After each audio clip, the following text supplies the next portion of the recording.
Welcome into Payoff Pitch, everybody. Action Network's MLB betting podcast. We are presented by BetMGM. Brendan Glasheen back in the host chair. Great to have you folks with us, joined by our usual Tuesday crew, Sean Zerillo and Anthony DeBundo. You can find Sean Zerillo's opening pitch right up over at actionnetwork.com. He's got a full breakdown for Tuesday slate, May 9th, 15-gamer, and DeBundo has Dinger Tuesday picks. DeBundo, quickly, article coming as well later today on this? Yep, should be up sometime in the afternoon. Beautiful. So both of these guys are active on the app, active on actionnetwork.com for today's slate. But as you know, and why you're listening, is you want to get picks and insight here on Payoff Pitch. We're here every Monday, Tuesday, Friday during the season. Please rate, review, subscribe. Last week, we mentioned to you people that we hit 100 episodes of Payoff Pitch. It's our second season doing this podcast.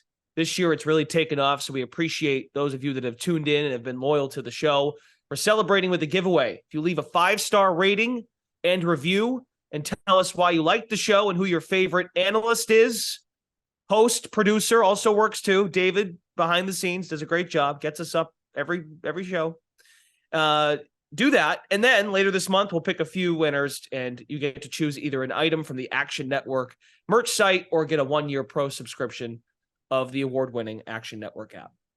So there you go, a giveaway, because we're happy that the show is doing well. So thank you for listening.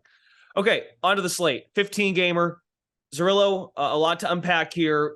How'd you come away with a best bet for this slate?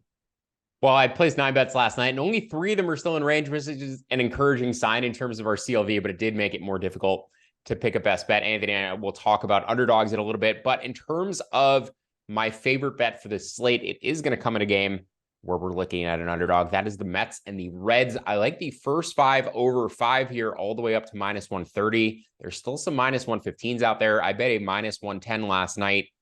Rarely, and I mean rarely, do you see a pitcher disclose that they're pitching with discomfort and still allowed to go out and pitch? I think this is actually really bizarre. I can't remember the last time a pitcher was so candid about the fact that they were pitching injured. And they're like, all right, keep doing your thing. He's 39 years old.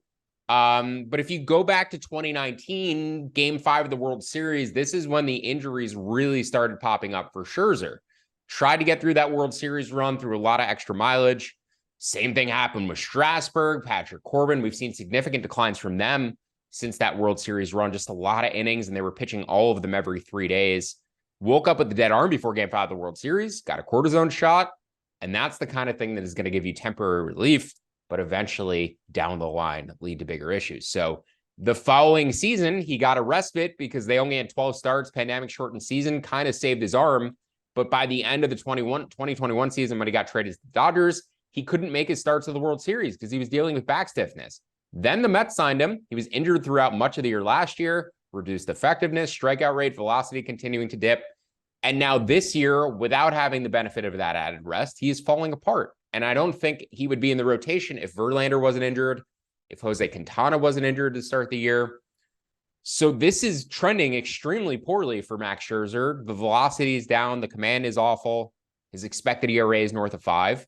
I don't trust Luke Weaver whatsoever. His expected ERA also around 6. But the first 5 over, a pretty easy bet for me here. First 5 over 5, again, up to minus 130. Projected this closer to 5.5. I'm very low on both starting pitchers, and I don't know if he blows up today. Again, if the Mets can keep letting Scherzer go out there, because it's very obvious he's hurt, and he said he's hurt. Max Scherzer has not been great. Faced his 2 former teams. He had the Tigers last time as well. Not great. So you think it's any concern maybe about the pace? Because I know he was complaining about that. I know he struck out like 3 guys in 30 seconds during spring training. But yeah, we've had a really big problem with these pitchers getting hurt. Alek Manoah, who I'm not even going to talk about or wasn't planning to talk about, but he is in my article for today. His velocity down, strikeouts down, walks up. There's a bunch of guys who haven't even hit the IL yet who are really concerning me with the way that they're trending. So even the guys who aren't hurt yet on the IL yet may get there eventually. It's bad. And MLB may have to walk back some of this stuff if this keeps up. I think I've talked about the fact that in the minor leagues, it's not necessarily that we saw an increase in pitcher injuries, but at the major league level where these guys are so accustomed to their routines, I don't know, maybe it's taking a different effect, but it's getting scary. And by the end of the year, we're going to run out of major league caliber pitching. So these games are going to turn into slugfest. Wow. All right. Wasn't expecting a bigger picture take. Yeah, doom and gloom. I'm really like, I'm getting worried. The Luis Garcia injury, it's every day these guys are going on the IL. So Mason Miller, it's shitty. It's a shitty situation for these pitchers. All right, Tabundo, anything to add to that before we move on to your best bet? Because that's kind of a topic that might require another voice here if you have a thought on it. Yeah, there wasn't an increase in minor league pitching injuries, but the minors are just different. I mean, it's not as high stress. It's not that people don't throw as hard. So there's a couple reasons to think that, people don't also throw as much. You see a lot more guys that are like limited to 50 pitches in the minors, and they rotate through more pitchers, and it's kind of just like a free for all. So I think it's just kind of a different environment than the majors. And of course, Scherzer generally in the past throws pretty hard, and compare that to like minor league or stuff, and it's just not as good. So I am also worried. We've seen this with Houston. Philadelphia is dealing with its pitching problems as well. Teams who went deep into the playoffs are seeing the quick turnaround really, take its toll. Remember last year was the shortened spring training, and then we didn't really see a ton of increase in injuries from that necessarily, but the season went as long as it's ever gone because of the expanded playoffs, and thus you're seeing Houston with, Urquidy and Garcia lose guys. Philly, we're going to talk about Aaron Nola in a minute, not the same. With his velocity early on, Ranger Suarez getting hurt. So there's a lot of issues for some of these teams that have gone deep in the playoffs as well, trying to, go again. Okay. Last thought on this, Cirillo, because now you got my mind spinning, because it is kind of gloomy, but this is what you do. You're honest, and it factors into your handicapping. Does this factor into any futures that you may have, or futures that you may want to dabble on?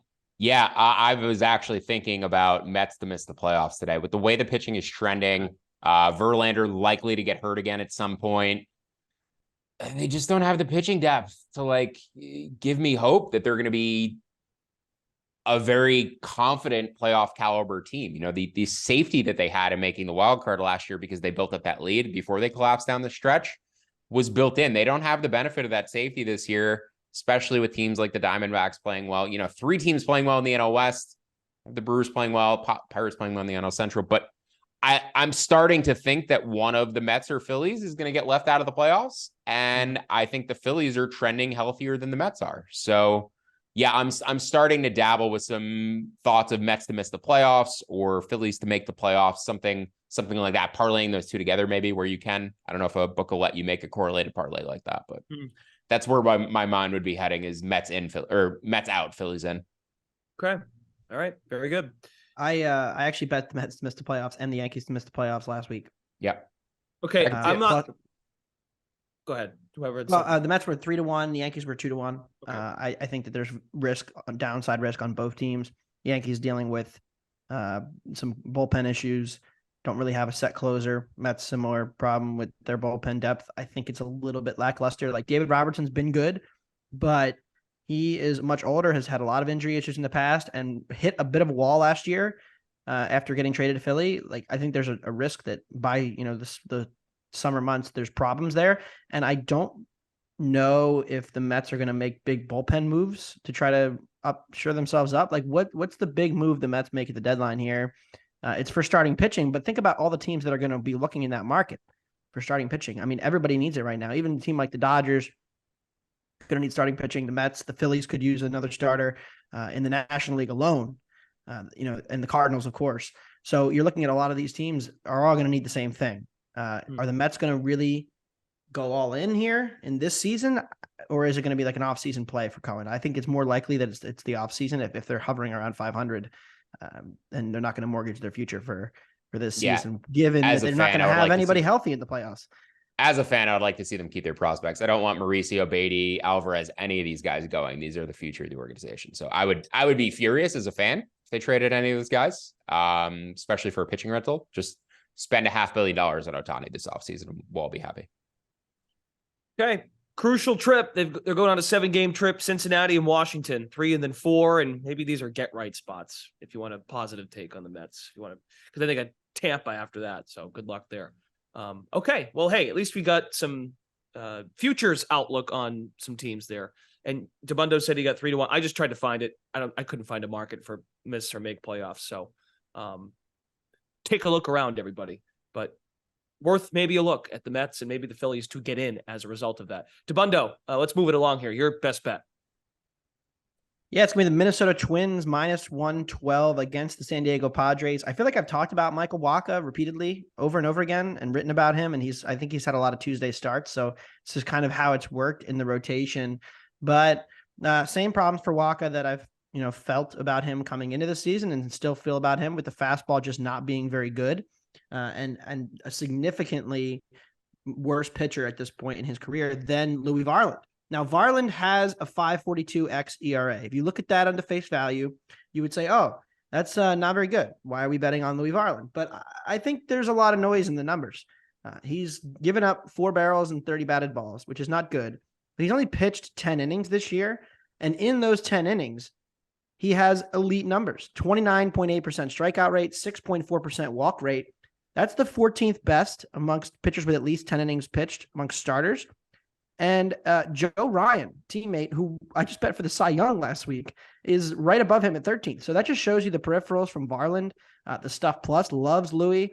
I know earlier this year when he came up, given what we saw from him last year, we were like, oh boy, we ended up getting stuck on a Louis Varland bet when they were playing the Yankees, Sean. But he pitched well in that game too. 6 innings, gave up 3 hits, a couple of homers, but nothing else. And so I like Varland. I like that he has 4 above average pitches by Stuff Plus. I think he's the much better starter here. Twins at home. Give me them -112. All right.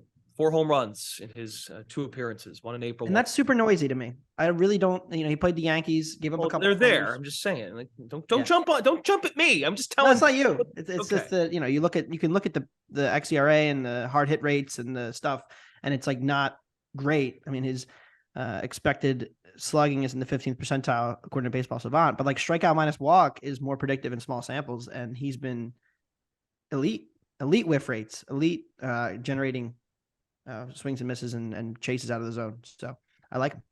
Varland's Valentine, Anthony DeBundo. Guy loves Louis V. Loves himself some Louis. All right, moving on. Fade the public. Let's find out what we're looking at today. All right, 79% of the bets, 90% of the cash coming in on the San Francisco Giants over, the Washington Nationals, because Patrick Corbin is pitching for the Nationals. Corbin, Zerillo, was going on like that weird, decent run, and you started wondering, oh, maybe has Patrick Corbin like turned a corner and figured his crap out? But he kind of dipped back down and got back down to earth. But are you willing to back Corbin against the Giants with all the money coming in on San Francisco? Thankfully, I don't have to, so I don't have to decide whether I'm willing to do it, because that is a completely different question from whether I would see value on the Nationals. I made this line +205, so it's not in range yet. Would probably need something closer to +230 in order to bet it. I would actually be closer to betting the Giants first 5 line, but again, I'm going to lay off of that. Corbin has been much better in his past 4 starts. It mostly comes down to him limiting walks. If he's going to walk everybody and also get hit hard, he's abominable. But if he can limit the walks and then get hit hard with nobody on base, he could be slightly more effective and closer to a number 5 starter. So not going to totally clown on Corbin. His expected mark's closer to 4 in his past 4 starts. He went on a run last year where he was pretty decent too. That said, I still like the over in this game. I projected this total closer to 9. So the over 8.5, I like to about -105, but not much further than that. Projected this total right around 9. So Logan Webb, very good pitcher. And even though the wind is blowing out in San Francisco, he has a ground ball rate around 60%. So not the type of weather that is going to hurt a pitcher like Webb. Nationals going to need to string together some hits like they did yesterday, but Nationals are weird. They seem to have these explode for runs and then they get nothing the rest of the game. They did it in the Diamondbacks in that 9th inning where they came back and scored 7 runs to take the lead and then ended up losing in the bottom of the 9th. I believe Anthony, BJ, and I were all on that game. And it will be one of our dumber losses of the season because had no hope whatsoever. They gave us all hope with the lead in the 9th inning and then blew it anyway. But yeah, the Nationals I don't think are terrible. They rank close to like 24th, 25th offensively. So even though you perceive them as one of the worst teams, they're actually, 5 spots above where you'd expect them to be in offense. There's actually another team I want to talk about when we get to favorite underdog. I want to have you guys guess what the Rays bullpen, where the Rays rank for strikeout rate and expected FIP in their bullpen. So have a second to think about that before you guess where they rank in the league, because I think it's going to interest everybody. But Giants Nats over 8.5 is where I would go in terms of that matchup. Okay. And the first 5 totals at 4.5, which now has me thinking back to your Mets pick from earlier, the first 5 over. You're typically not, if I remember correctly, you're typically not a first 5 over guy. I for whatever reason, and I gain CLV on constantly. I handicap first 5 money lines really well, get tons of CLV on first 5 money lines. I suck at betting first 5 totals. I don't know if it's just like I'm on like an extended 3-year streak of like poor runners and scoring position luck, but we beat these constantly by half a run and I lose them. So I just don't like betting them, frankly. But with a guy like Webb, and Corbin too. Corbin a lot of times is fine for like 4 innings, and then the second, third time through the order, he gets hammered. So a lot of the runs against Corbin come in that 5th, 6th inning territory, and sometimes it's the 6th, not the 5th. And Logan Webb is a really good pitcher. So I'm less inclined to bet the first 5 over here. Even if I see an edge both first 5 in full game, I'd rather get the Nats bullpen involved. The Nats bullpen is the bottom 3 bullpen in baseball. Giants bullpen closer to league average. So more runs probably later after the 6th inning in this game. Okay. And I knew, so Corbin's last start was against the Cubs, and I knew probably bet on the Cubs, but I'm looking here. Yes. Chicago 2 for 8 with runners in scoring position. Okay. Debundo, how about yourself? Are we fading the public today, or are the Giants with all that juice worth the play? Yeah, no bet for me here. Does anybody want to guess who has the lowest strikeout rate in Major League Baseball? Antonio Senzatella. No, I meant as a team hitting. Oh, as a team hitting. Was the Guardians last year? Lowest strikeout rate? Yes. The Nationals? It is. The Washington Nationals have the lowest strikeout rate in baseball, which is kind of interesting and could be one area of concern in the series in general. You saw the Nats string together a bunch of hits last night, a bunch of singles against Desclafani. Getting BABIP to death really was what happened. But the Giants' defense is not very good. They're a below-average defensive team, and especially that was a major issue for them last year. And the Nationals are putting a ton of balls in play, so that is one potential concern for Webb. If the Nats are putting a ton of balls in play, the Nats have no power whatsoever in their lineup, though. Like the Guardians of last year, they were dead last in strikeout rate. They had the best strikeout rate in the league, but they also have the lowest ISO in the league at 102, which is laughably bad. All right. Well, good for the Nats. They're making things problematic. So, but no play. If you're going to be bad, which they are, it's more fun to be bad that way. Like, we're going to small ball it. We're going to hit a bunch of singles, try to string together some rallies, steal some bases. Like, I'd rather watch that kind of bad than like the team that strikes out 25% of the time and hits the occasional homer. Okay, let's move on to our favorite underdogs. Again, it's a 15 gamer, so a ton of games to choose from. What jumps out to us, Zerillo, for a game that we want to take the dog? Yeah, we wanted to do another consensus underdog here last night. Anthony and I were negotiating who would get to pick the Reds. Well, he gets to take them because they're out of range for me. But I still like the Reds today, as I mentioned. But my favorite underdog of today, the Baltimore Orioles, plus 115. I like this down to about plus 110. And now it is time for my co-host to guess where the Tampa Bay Rays bullpen ranks in strikeout rate and expected FIP this season. Two marks that I think are pretty indicative of bullpen success. So where do you think those Rays rank, considering they're third with a 3.0 ERA? Now, you would only ask this if they were bad. Mm-hmm. So I'm going to go with 25th. Brennan? 30th. Yeah, they're 28th in both categories. Wow. And their strikeout rate 30th is last, which I should have just said last, but I need to dive deeper into this to see if the Rays just have a collection of relievers that they are intending to generate weak contact with, because it's not even, I'm an expected ERA guy, and you can't really see like expected ERA and break it down by a bullpen. You could break it down in terms of a team, but the Rays rank in terms of strikeout rate this season in their bullpen, 9th. And you would expect it to be much higher, but their batting average against is 208. Their batting average on balls in play is about 250. So they're just essentially completely denying any sort of hard contact, but their strikeouts are not high. Their walks are actually very high compared to where you'd expect them to be. And this is a bullpen who, by and large, I'm projecting is the best bullpen in baseball on a daily basis. So the fact that their expected indicators thus far put them with the bottom 5 bullpens in the league, I think is just a very interesting point to talk about. I don't know if it is necessarily predictive or an indicative of what they are, but in terms of where I have this matchup, I have it right around to pick them. The Orioles are a good team. They've been largely unlucky over the past 3 days. We bet them all 3 days against the Orioles and the Braves, but they've shown that they can be a good team and be competitive. And back to Anthony's point about the Yankees potentially missing the playoffs, AL East is loaded, like really loaded. The Orioles are good. The Rays, we know how good they are. The Jays are probably just as good as they were last year. And as I said, coming into the year, the Red Sox were going to improve, and they clearly have.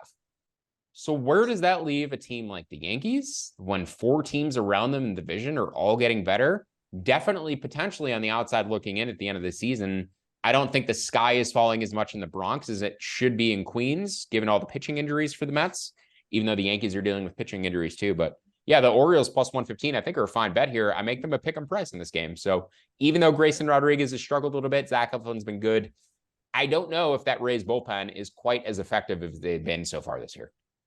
Yeah, like you said, they have the 3rd best ERA, bullpen ERA in baseball. But Baltimore is 240 BABIP. Yeah, I don't as know if I buy into relievers, their batting average on balls in play. Let me get you the right number. So they have allowed a 242 batting average on balls in play, which is obviously the lowest in baseball, but it is 17 points below the next closest team, which is the Tigers. I should also mention, because it's in my article today, offensively, the Rays have been, so the difference between the Rays and the Braves in terms of actual WOBA is greater than the difference between the Braves, who are 2nd, and the Pirates, who are 14th in weighted on base average. And the Rays have overachieved as much as any offense has this season. They've overachieved by 21 points between their WOBA and expected WOBA. So yes, their bullpen is running really hot, preventing batting average on balls in play. Their offense is overperforming compared to how hard they're hitting the ball. I mean, they weren't going to pay it 120, 130 win pace forever, right? 28-7 is kind of unsustainable. Their run differential says that 28-7 is completely legitimate. They've earned what they've done so far, but there's no way they could continue to be this good over the rest of the year. So yeah, I find myself betting against the Rays more regularly of late, and I'd expect them to get cold at some point.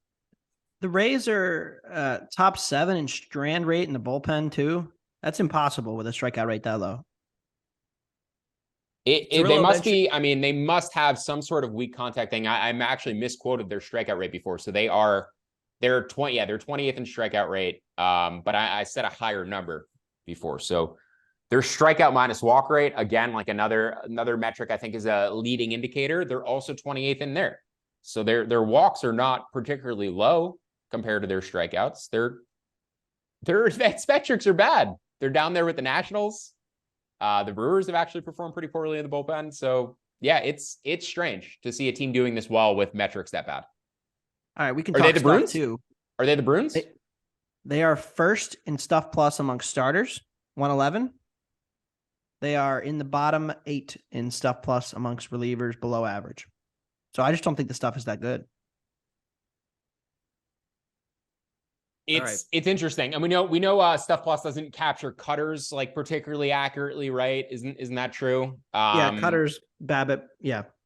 So there's a potential that they're doing something here in the bullpen that is generating weak contact consistently. And I don't have an expected ERA mark to compare their strikeouts, walks, etc. to, but they're really low. Like fewer than 7 strikeouts per 9 innings for your bullpen is bad and not something you see in this day and age. So I don't know what's going on in Tampa, but definitely some devil magic. Zerillo had said that there was a meeting of the minds for a potential consensus underdog, but Zerillo decided to back off and give the Reds to DeBundo.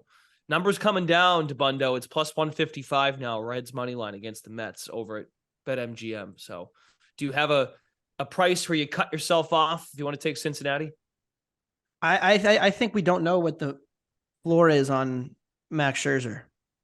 I think it's a real concern in terms of trying to project him. I mean, Zerillo talked about it. Scherzer's been a feel guy, and he's talked about how important feel is to him, and he's, you know, more of an artist in a way when he pitches. But like, if he's not healthy, there's no limit to how bad this could be for the Reds. You can find as high as plus 170, 75 out there if you shop around, and I would advise that because I like the Reds at that number. Plus 155, probably a little low, so I would pass on them there. But certainly don't love Weaver, but given the hitting environment and the problems Scherzer's going to have, the velocity being down, him openly discussing injury, it's real all red flags. Can I mention too, his best starts of the season came before he was suspended for using sticky stuff as well. But he wasn't using sticky stuff, he said.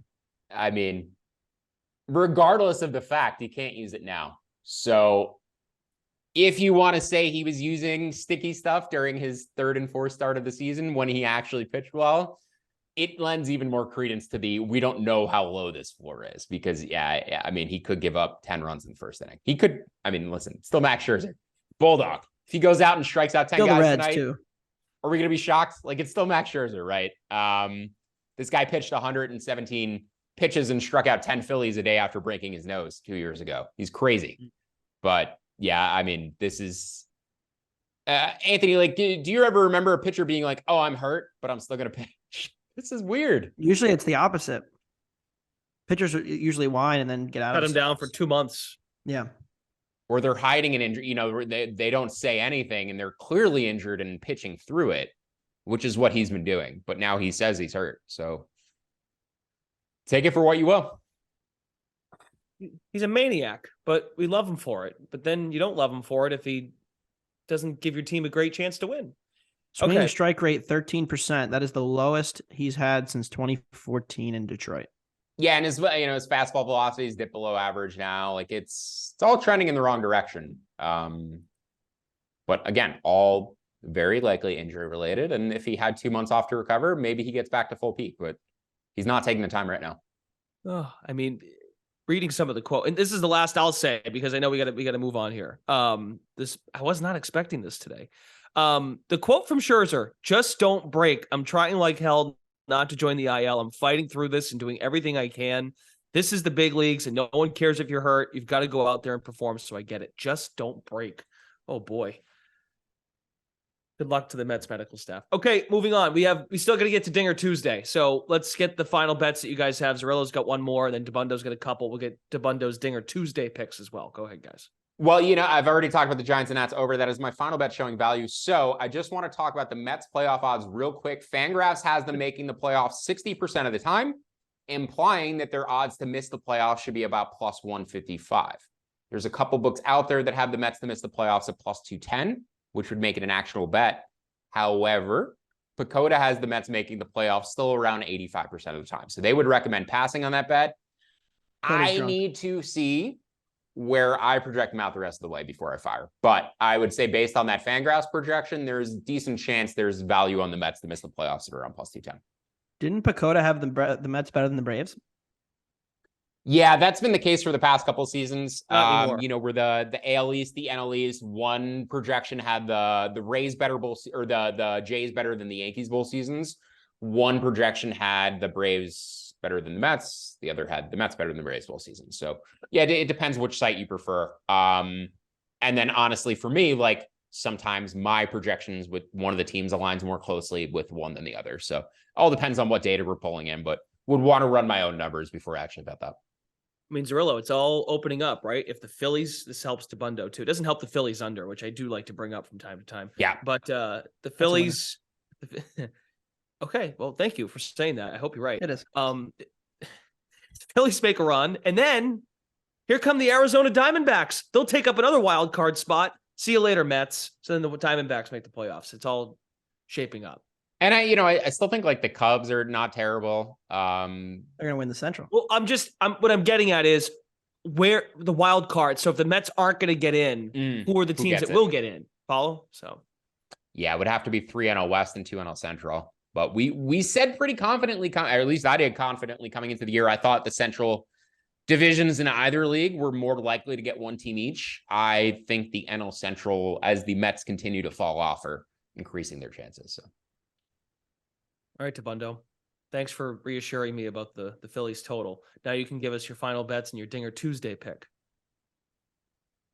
Yeah. Speaking of the Phillies, one of the reasons I'm down on the Phillies, generally speaking, has been the starting pitching. I think the bullpen will be fine. The lineup's going to hit, but the starting pitching is really a concern with Bailey Falter not looking very good. Ranger Suarez will be back this week, but Aaron Nola.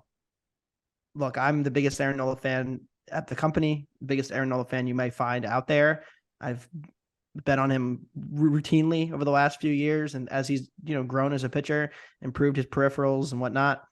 But when he's sitting 91, I can't bet Aaron Nola. In fact, I'm going to bet against him because I think he's being priced like a pitcher he's just not right now. And I don't know that he won't find it because Nola has had this in the past. I went back and looked at past seasons. He has had times when he's dipped a little bit early in the season in velocity, and then as the weather's warmed up, he's warmed up. And so I'm not all the way out on Nola long term, but in terms of right now, he just had a career number of innings, went all the way to the World Series, and his arm is just not right. Sitting 91, 90, stuff plus, way down, of course, correlated to velocity, fastball below average. He got away with it against the Dodgers last start, gave up 4 runs, but there was a lot of hard hit balls in that game that made me a little bit concerned for him. Now he gets a Blue Jays lineup that is one of the 3 best lineups in the league against fastballs. With his diminished fastball, I think it's going to be very hard for him, especially in that ballpark. So I like the over. It's up to 9 now. It opened 8. So that just shows you how much the market's clearly moving here. There's not really a big noticeable wind here at the bank tonight. So Alek Manoah is another guy that I am also really high on. Coming into the season, somebody I've liked for years, but the numbers are trending in the very wrong direction with him. Strikeouts, we talked about it. Sean talked about it with the velocity being down, the strikeouts being up or down, the walks being up. Everything you want to see is bad with Manoah right now. So I think these lineups are going to feast tonight in Philly. I like the over. Okay. Then the other matchup, now the roof is open in Arizona. That is always a little scary. Brandon Pfaadt got rocked in his debut against Texas on the road. They hit a bunch of homers on him. This Miami lineup doesn't have nearly as much slug. And I like the matchup for both pitchers here at under 9, even money. You can find that at MGM. I think it's just a little bit too high. Should be 8.5. With that one, Pfaadt, I'm still not concerned about him with the homer issue that he had. His fastball played well. He generated a good number of whiffs. He just got rocked a couple times. So I like the under there. Luzardo's been really good for Miami as well. And then Dinger Tuesday, Brent Beatty. Plus 520. That's the first pick I'll give out here. Also like Joey Gallo, plus 330. And then the rest will come in the column. Might even try to find some long shots. The promo isn't the same this year for those who are limited, but it's fun. All right. Zerillo, anything to add for Dinger Tuesday? I know sometimes you like to chime in here. No, I don't have a dinger pick for today. Maybe you'll see me fire something in the app, but nothing off the top of the head right now. But I'll say target those games where we like the overs. Phillies, Reds, Mets. Any game where we like runs, that's the games you want to bet for Dinger Tuesday, especially with the more limited promotion this year. You shouldn't really play more than 4 or 5 games. Okay. Spencer Steer, 4 home runs for the Reds. I like Spencer Steer as a long shot and a rookie of the year guy. Spencer Steer is a solid hitter. So yeah, I like that. That's off the top of the dome, Brett. We'll go Spencer Steer. Is that true that he leads the team in home runs with 4? Not a lot of slug in that Cincinnati lineup. Holy shit. Hey. Yeah, Ellie De La Cruz might come up in August and end up pacing the team if he hits 20 over the final 2 months of the season. So. Team leader in home runs for a whole month, 4. Well, Ellie De La Cruz, folks. Can't wait. He's elite. Right. What's his strikeout rate going to be, Sean? 30%? Doesn't matter. Don't forget to follow Sean Zerillo and Anthony DeBundo in the free award-winning Action Network app. Please leave us that 5-star rating and review for a chance to win a free year of Action Pro or some Action Network swag. Check out the merch store. For Zerillo and DeBundo, I'm Brendan Glasheen. Thanks for tuning in. We started gloomy, ended happy. Good luck to you, Max Scherzer. We're going to be watching you. And Good luck. We'll see you back here on Friday morning. Thanks for listening to Payoff Pitch, Action Network's MLB betting podcast presented by BetMGM.